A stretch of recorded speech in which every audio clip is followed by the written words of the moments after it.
Everyone. இன்றைக்கி நம்ம காதல் தீக்கு ஒரு படத்தோட குயிக் ரிவ்யூ தான் பார்க்க போகிறோம். இந்த படத்தில் வந்து ஜோதிகா மேம், அதுக்கப்புறம் மம்முட்டி சார், இவங்க 2 பேருமே நடிச்சிருக்காங்க லீட் ரோலில். ஸோ இதில் ஜோதிகா மேமோட பேர் பார்த்தோம் அப்படின்னா ஓமனா. மம்முட்டி சாரோட பேர் என்ன அப்படின்னா மேத்யூ.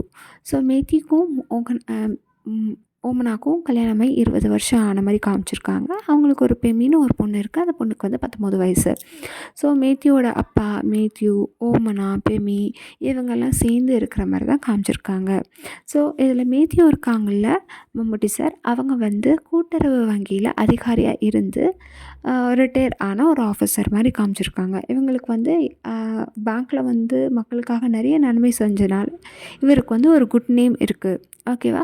ஸோ அதை தொடர்ந்து மக்கள் எல்லாம் சொல்கிறாங்க, நீங்கள் எலெக்ஷனில் உள்ளாட்சி தேர்தலில் கண்டிப்பாக வந்து ஒரு உறுப்பினராக களமிறங்கணும்னு சொல்கிறாங்க. ஸோ அவரும் வந்து அதுக்காக களமிறங்குறாரு. ஸோ அதுக்காக பிரச்சாரம் எல்லாம் செஞ்சுட்டு வராரு. இந்த நிலைமையில் தான் என்ன ஆகுது அப்படின்னா, ஜோதிகா மேம், அதாவது ஓமனாங்கிற கேரக்டர் என்ன பண்ணியிருக்காங்க அப்படின்னா, டைவர்ஸ் நோட்டீஸ் அப்ளை பண்ணியிருக்காங்க. ஆமாங்க, டைவர்ஸ் நோட்டீஸ். ஸோ எதுக்காக அப்படின்னா, அதாவது தன்னுடைய கணவர், அதாவது மேத்யூ இருக்காங்கள்ல, அவங்க வந்து ஒரு ஹோமோசெக்ஷுவல் பர்சன் அப்படிங்கிற மாதிரி சொல்லி வழக்கு வந்து ஃபைல் பண்ணியிருக்காங்க. ஸோ இதுக்காக 2 பேருமே கோர்ட்டுக்கு வந்து போயிருக்காங்க, ஆஜராகிறாங்க. ஜோதிகா மேம் அவங்களோட தரப்பு சொல்லியிருக்காங்க. ஆனால் மேத்யூ சார் வந்து எதுவுமே சொல்லலை. ஸோ வழக்கை வந்து தள்ளி வச்சுட்டாங்க. அவங்களுக்கு கவுன்சிலிங் தரணுங்கிற மாதிரி கோர்ட்டில் வந்து ஜட்ஜ் வந்து ஜட்ஜ்மெண்ட் தந்துட்டாங்க. இதற்கிடையே மம்முட்டி சார் வந்து யார் கூட இந்த மாதிரி பழகுறாங்க அப்படின்னா, ஸோ தன்னோட ஃப்ரெண்டு ஒருத்தராக இருக்கிற தங்கன் அவரோட தான் இந்த மாதிரி ஹோமோசெக்ஷுவல் இதில் வந்து பிஹேவ் பண்ணுற மாதிரி வந்து சொல்லி வழக்கு ஃபைல் பண்ணியிருக்காங்க. ஸோ இந்த மாதிரி வழக்கு வந்து அவர் மேலே ஃபைல் பண்ணதும் அவருக்கிடையே இருக்க நல்ல பேர், மக்களுக்கிடையே இருக்கிற நல்ல பேர் எல்லாம் பார்த்தோம் அப்படின்னா ஸ்பாயில் ஆயிடுச்சு. ஸோ ஒவ்வொருத்தரும் அவரை பற்றி வந்து தப்பு தப்பாக பேசிக்கிறாங்க. ஸோ தங்கனையும், அதாவது மேத்யூவும் சேர்த்து வச்சு தப்பாக பேசுகிறாங்க.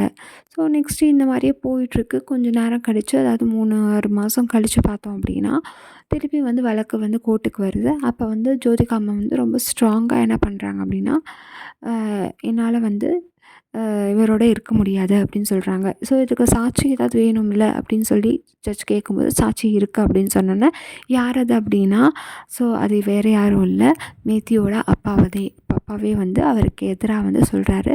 ஆமாம், என் மகன் அப்படிப்பட்டவர் தான் அப்படின்னு சொல்லிட்டாரு. ஸோ இப்போ வந்து ஷுர் ஆயிடுச்சு, கன்ஃபார்ம் ஆயிடுச்சு. ஸோ என்ன பண்ணுறாங்க அப்படின்னா, 2 பேருக்கும் வந்து டிவோர்ஸ் வந்து கொடுத்துட்றாங்க. ஸோ டிவோர்ஸ் கொடுத்தோன்னா மேத்யூ வந்து ரொம்ப சேட் ஆயிடுறாரு, டிப்ரெஸ் ஆயிடுறாரு. ஸோ நான் எவ்வளோ தான் நல்ல மனுஷனாக இருந்தாலும் என்னோடய மனைவிக்கு ஒரு நல்ல கணவனாக இருக்க முடியலையே அப்படின்னு சொல்லிட்டு. ஸோ மேத்யூவும் ரொம்ப ராங்கான பர்சன்லாம் இல்லைங்க. ஆனால் அவருக்கு வந்து இந்த மாதிரி ஒரு கேரக்டர் இருக்குது. ஸோ அதை வந்து அவராலே வந்து கண்ட்ரோல் பண்ண முடியல. அது அவருக்கு ஒரு பிஹேவியராகவே மாறிடுச்சு.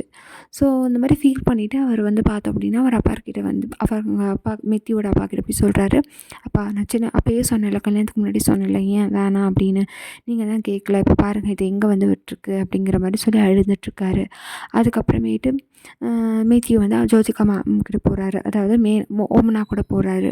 ஸோ இனிமேல் அவ்வளோதானே ஓமனா அப்படிங்கிற மாதிரி ஃபீல் பண்ணி பேசிக்கிறாரு. ஆமாம், இன்றைக்கி ஒரு நாளாவது நான் அவங்க கூட டைம் ஸ்பெண்ட் பண்ணுறேன் அப்படின்னு வந்து ஓமனாவும் சொல்கிறாங்க. அதுக்கப்புறம், ஏன்னா நீங்கள் தினைக்கும் வந்து என்னால் கஷ்டப்படுறது என்னால் பார்க்க முடியல மேத்யூ, அதனால தான் நான் இப்படி பண்ணேன், தப்பாக எடுத்துக்காதீங்க அப்படின்னு சொல்லிட்டு ஓமனா வந்து மேத்யூக்கு வந்து ரொம்ப ஆறுதல் சொல்கிற மாதிரி பேசுகிறாங்க. அதுக்கப்புறம் பார்த்தோம் அப்படின்னா கதை வந்து ஒரு ஸ்டெப் நகருது. ஸோ ஜோதிகாவுக்கும் இன்னொருத்தருக்கும் வந்து பார்த்தோம் அப்படின்னா, சின்ன வயசில் ஜோதிகா கல்யாணம் ஆகிறதுக்கு முன்னாடி வந்து ஒருத்தரை லவ் பண்ணியிருக்காங்க. பட் அவங்க அப்பா வந்து அதுக்கு அக்செப்ட் பண்ணல. ஸோ வேறு வழி இல்லாமல் மேத்யூவாக கல்யாணம் பண்ணிக்க வேண்டிய நிலைமை வந்துருச்சு. ஸோ அந்த லவ்வர் இருக்காங்கள, அவங்கள மீட் பண்ணுறதுக்கு ஒரு ஆப்பர்ச்சுனிட்டி ஜோதிகா மேமுக்கு கிடச்சிருக்கு, அதாவது ஓமனாக்கு கிடச்சிருக்கு. ஸோ அவங்க 2 பேரும் மீட் பண்ணுற மாதிரி காமிக்கிறாங்க. ஸோ அங்கேருந்து தூரத்துலேருந்து தங்கன், அதாவது